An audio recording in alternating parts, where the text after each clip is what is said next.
Boker Tov à tous, on arrive dans la paracha de Miketz. Et donc la semaine dernière, on s'est arrêté que Yosef Hatzadik qu'il était en prison et il a interprété les rêves du maître boulanger et du chancelier. Et en fait, les rêves, ils ont pris exactement la signification que Yosef Hatzadik il avait donnée. Et avant de laisser le chancelier partir, il lui dit rappelle-moi auprès de Paro. Et donc Akadosh Baruch Hu, à ce moment-là, il lui a dit à Yosef, comment ça se fait que tu es avec moi dans tes pensées, dans tes actes, dans tout ce que tu fais, tu arrives à comprendre le émet, tu arrives à interpréter les rêves, et maintenant que tu penses que Paro, il t'a oublié, que moi je t'ai oublié, et que tu as besoin de passer par le chancelier pour qu'on te rappelle. Et parce qu'il a rajouté deux mots, Yosef, il a été puni, entre guillemets, évidemment à la grandeur de Yosef, de rester encore 2 ans de plus en prison pour lui apprendre de vraiment faire confiance seulement à Kadash Baruch Hu. Donc on comprend que Yosef Hatzadik, comme on l'a dit la semaine dernière, déjà il est tout seul en Égypte, il a été vendu comme esclave, il n'a pas de famille. En plus, il a réussi donc le challenge de ne pas craquer avec Potiphéra. Ensuite, il va en Égypte et là, attends, ça y est, maintenant il peut sortir. Et là, comme il dit deux mots, Akadosh Baruch Hu, il lui tient rigueur et lui dit tu vas encore rester 2 ans. Ce qu'il faut comprendre, c'est que Yosef Hatzadik, il était en train de se parfaire. C'est comme un diamant. Quand on l'extrait de la mine, il est tout sale, il faut absolument le polir.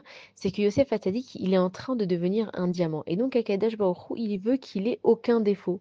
Et à la hauteur de Yosef Hatzadik, quand il dit rappelle-moi auprès de Paro, c'est un défaut parce que comment ça se fait que tu peux encore penser qu'un être humain, il va te sauver d'une situation et que tu ne t'en remets pas seulement à Akadosh Baruch Hu. Et donc ensuite, Paro, il fait un rêve. Et donc, dans son rêve, il connaît la signification de son rêve. Et donc, il appelle tous les sages et il leur dit, je veux savoir d'abord quel est mon rêve. Est-ce que vous arrivez à deviner quel est mon rêve si vous êtes des sages et que vous êtes intelligents? Et je veux que vous me donniez la signification. Et donc tout le monde essaye d'interpréter le rêve de Paro, personne n'y arrive. Et à ce moment-là, le chancelier vraiment, il se rappelle de Yosef, Akadosh Baruch Hu lui met la pensée, et il dit, Paro, regarde, il y a un esclave qui est en prison. Lui, il a interprété des rêves et c'est son don à lui, il sait interpréter les rêves. Donc Paro, lui, il n'a rien à perdre et il lui dit emmenez-le-moi. Et donc Yosef, d'une seconde à l'autre, on va le chercher, on le coupe les cheveux, on le douche. Il va voir Paro et il lui interprète son rêve exactement. Il lui raconte comment il était son rêve et il lui donne l'interprétation. Et donc Paro, il comprend que c'est quelqu'un de spécial. Il le fait monter au rang le plus haut. Et donc on dit que Paro, il connaissait 70 langues et que Yosef, en fait, il y avait 70 marches avant d'arriver au trône de Paro. Et donc, il a fait toutes les 70 langues. Et quand il est arrivé en face de Paro, Yosef lui a parlé en hébreu et Paro, il n'a pas compris.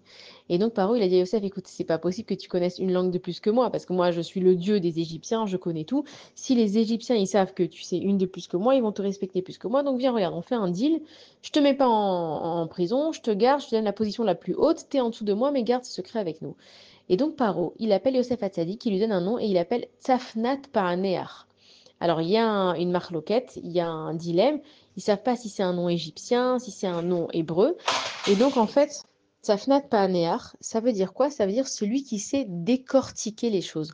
De ce qu'on a compris, c'est que depuis le début, en fait, Yosef, il a un rapport avec les rêves. Il a eu le rêve des gerbes de blé qui se sont prosternées à lui. Ensuite, il a eu le rêve avec les étoiles qui se sont prosternées à lui, la lune et le soleil. Maintenant, il est en train d'interpréter aussi le rêve de chancelier et du boulanger. Ensuite, il interprète encore une fois le rêve de Paro. Donc, en fait, Yosef, on comprend qu'il détient quelque chose de spécial. Et qu'est-ce qu'il a de spécial, Yosef? C'est sa bouche. Ça veut dire que lui, il sait interpréter les choses. Comment est-ce que dans la vie, on peut interpréter les choses? On sait que la parole, elle est créatrice. Et Yosef, comme c'était une personne qui était émette, comme on a dit dans la parachate précédente, c'est que Yosef, dans sa vie, il faisait le émet. Il parlait d'Akadash Baruch Hu. Il mettait Akadash Baruch Hu en première position. Même quand il a été jeté dans le puits, il priait Akadash Baruch Hu. Même quand il a été envoyé en esclavage en Égypte, il s'est arrêté sur la tombe de sa maman, il a prié à Akadash Baruch Hu. Yosef, il était émet. Il n'a pas craqué avec Potiphéra. Il a toujours été honnête. Donc, c'est quelqu'un qui détient le émet. Une personne qui détient le émet dans sa bouche, quand elle va parler et quand elle va interpréter les choses, automatiquement, ce qu'il dit va se réaliser. Ça veut dire que Yosef, il a eu ce pouvoir à l'intérieur de sa bouche simplement parce qu'il était émet avec Akadosh Baruch Hu. Et donc là, on comprend l'importance d'être honnête déjà avec soi-même, évidemment, de ne pas se mentir à soi-même, de ne pas se voiler la face et d'être aussi émet avec les autres.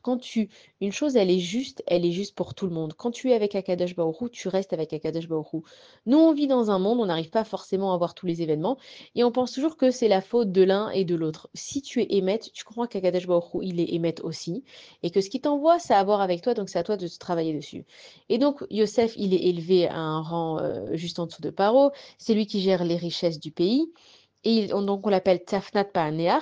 Et dans le même passouk, dans le même verset, on dit qu'il se marie avec Osnat Bat Potiphera. Maintenant, comment ça se fait que dès qu'il a changé d'identité, on dit aussi qu'il a pu se marier avec Osnat Bat Potiphera? Il faut comprendre qu'un homme, avant qu'il se marie, il n'est pas shalem, il n'est pas complet. Et donc, une fois qu'il se marie, il retrouve la moitié de sa neshama pour être complet. Ce qui s'est passé avec Yosef, c'est que quand il est devenu Tzafnat Paanear, quand il a réussi à avoir le émet dans sa bouche, Akadosh Baruch Hu lui a dit maintenant, tu as atteint la perfection. Tu peux être parfait. Enfin, il n'y a pas vraiment de perfection, ça veut dire que tu es au maximum de ce que tu peux être et que à partir de ce moment-là, en fait, la vie de Yosef, elle s'est bien passée. C'est qu'il a commencé à retrouver son père et avec ses frères aussi, ça a commencé à s'arranger et il avait les richesses de l'Égypte et il a eu des enfants qui étaient Éphraïm et Ménaché. Et quand on bénit nos enfants le vendredi soir, on les bénit qu'ils soient comme Éphraïm et Ménaché. Pourtant, il y a plein de tzadikim dans le monde. Pourquoi Éphraïm et Ménaché? Parce que Yosef et Osnat, c'était un couple qui était par définition shalem. Ils étaient entiers entre eux. Et donc les enfants, forcément, ils étaient entiers. Ça veut dire qu'il n'y avait pas de frères qui s'entendaient autant bien que Ephraim et Ménaché. Donc quand on bénit nos enfants, on leur souhaite d'avoir cette entente de Ephraim et Ménaché. Et évidemment, les parents aussi de pouvoir être comme Yosef et Osnat. Et donc, dans le même passouk, on dit qu'il a pu rencontrer Osnat parce que Akadosh Baruch Hu, il te teste, il te teste, il veut voir à Tkama combien est-ce que tu peux garder la vérité dans ta bouche. Quoi, regarde. Même la femme Potiphéra, elle a voulu dire des mensonges sur toi. Toi, qu'est-ce que tu as fait? Tu es resté avec le Hémet. Même là, en prison, tu aurais pu te plaindre. Il aurait pu dire à Kadosh Baruch Hu, bon, allez, Hachem, pour 2 mots, franchement, tu vas pas me rajouter 2 ans, c'est énorme, 2 ans. Yosef, il savait que Akadosh Baruch Hu, il est émet. Donc même s'il doit passer encore 2 ans de galère de plus, il passera 2 ans de galère de plus. Et une personne qui sait accepter les épreuves dans sa vie, en sachant que Akadosh Baruch Hu, il est émet, et de garder son intégrité de juif, même si le juif, il est persécuté, même si le juif, il est humilié, même si le juif, il est expulsé. Et on sait tout ce qui arrive aux juifs. Même si le juif, il est massacré, le juif, il garde la foi en Akadosh Baruch Hu. Il sait que Dieu, il est émet. Et c'est pour ça qu'une fois que Yosef Hatzadik, il a prouvé qu'il méritait d'être Yosef Hatzadik. Alors même ses rêves, ils ont pu se réaliser, que même sa famille, elle est venue le rejoindre et elle s'est prosternée devant lui, que même son père, c'était peut-être à Yosef d'aller voir son père. Non, c'est son père qui est descendu en Égypte parce que Akadosh Baruch Hu lui a dit tu es émette.